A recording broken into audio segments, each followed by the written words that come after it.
Hello guys, welcome to my YouTube channel. और आज हम डिस्कस करने वाले हैं about citizenship in India in detail. So firstly we should know about the meaning of citizenship.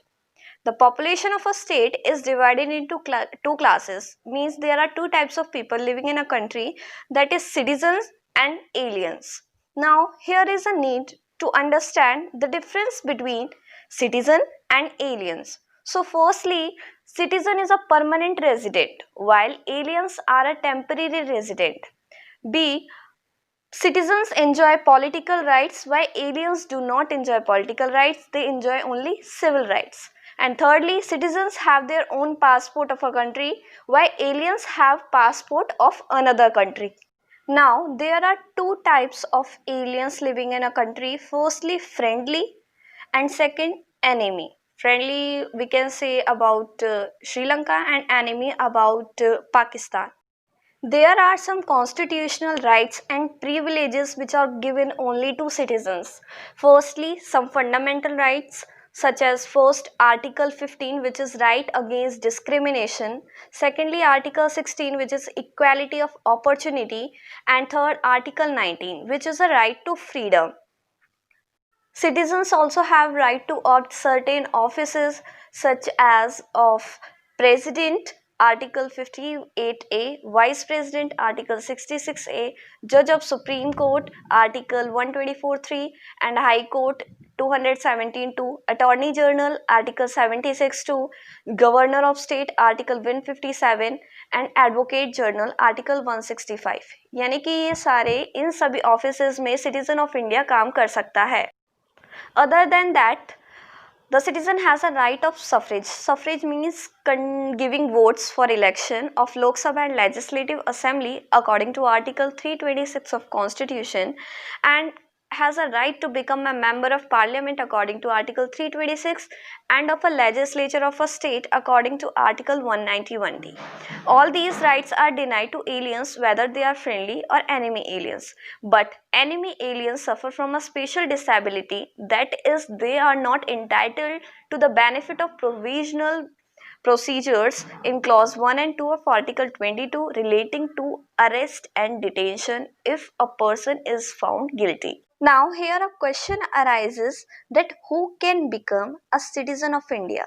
So the Constitution of India has declared 2 points: a person who becomes citizen on January 26, 1950, and a person who became after January 26, 1950. So firstly, let us talk about the person who became citizen on January 26, 1950. Firstly, he is born and domiciled in India. Secondly, either whose parents born in India. Thirdly, a person is residing in India for not less than 5 years. And fourthly, he has been migrated from Pakistan on January 1956. Now there are also some conditions for the person who migrated from Pakistan. Firstly, his parents or grandparents born in the territory of India. And secondly, if a person had migrated on or after July 1948, he further makes an application before the commencement of this constitution for registering himself as a citizen of India. And let's talk about fifth point. The person migrated to Pakistan after 1st March 1947 but subsequently returned to India under a permit of Government of India. At last, a person who can become a citizen whose parents or grandparents born in India but ordinarily residing in any other country can also apply for citizenship of India. Now, secondly, we talk about acquisition of citizenship after January 26, 1950. There are various modes of acquisition of citizenship prescribed by the Citizenship Act 1955. This point to be remembered. Now, the brand is a trick to learn these points. B stands for by birth. A person born in India is obviously a citizen of India. R stands for registration. If a person apply for registering himself as a citizen of India? A. Acquisition of territory. If a new territory becomes a part of India, the government of India shall specify the person of that territory who shall be citizen of India. And N stands for naturalism. A foreigner not being an illegal migrant can acquire Indian citizenship on application for naturalization to the government of India. And D stands for descent, means broadly speaking a person born outside on or after January 1956, if his parents is a citizen of India at the time of birth, shall be a citizen of India by descent. Now let us look on the concept of overseas citizenship. The Government of India in 2005, by amending the Citizenship Amendment Act 1955, introduced the concept of overseas citizenship, but the most people mistakenly refer to as dual citizenship, which is not correct. This act outlines certain qualifications for registering a person as an overseas citizen of India.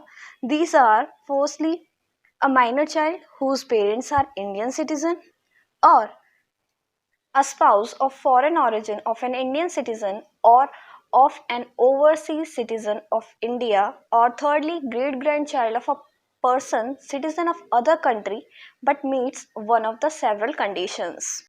In short, we can say that a person of Indian origin of certain categories who migrated from India and acquired citizenship of a foreign country other than Pakistan and Bangladesh are eligible to be granted an overseas citizen of India on an application made in this behalf to the central government, as long as their home country allowed dual citizenship to them or in some part or other underline their local laws.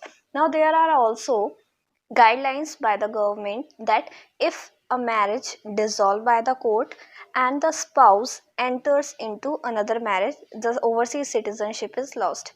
How can an Indian citizenship can be lost? So the Citizenship Act of 1955 also lays down how the citizenship of India may be lost, whether it was acquired under Citizenship of Act 1955 or prior to it. Under the provisions of Constitution, that is under Article 5 to 8, it may happen in any of the three ways. These are firstly renunciation, which is a voluntary act by which a person holding the citizenship of India as well as that of another country may abjure one of them. Second is termination, which shall take place by operation of law as soon as citizen of India voluntarily acquire the citizenship of another country.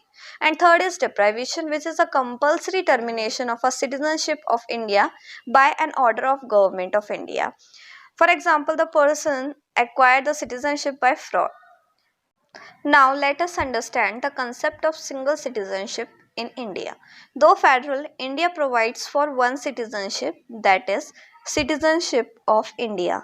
In other federal states like US, dual citizenship, namely national citizenship and state citizenship is given where a person is born or permanently resides.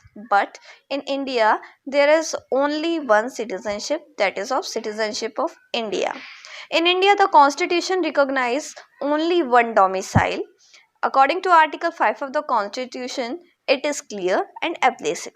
Though different domiciles rule in different states actually defeats the advantage of single citizenship of India, it would not therefore be right to say that a citizen of India is domiciled in one or another forming part of Union of India. The domicile which he has is only domicile, namely domicile in territory of India. So here the chapters is end. Thank you for watching our video. If you like it, please do like, share and subscribe the channel and hit the bell icon for further updates.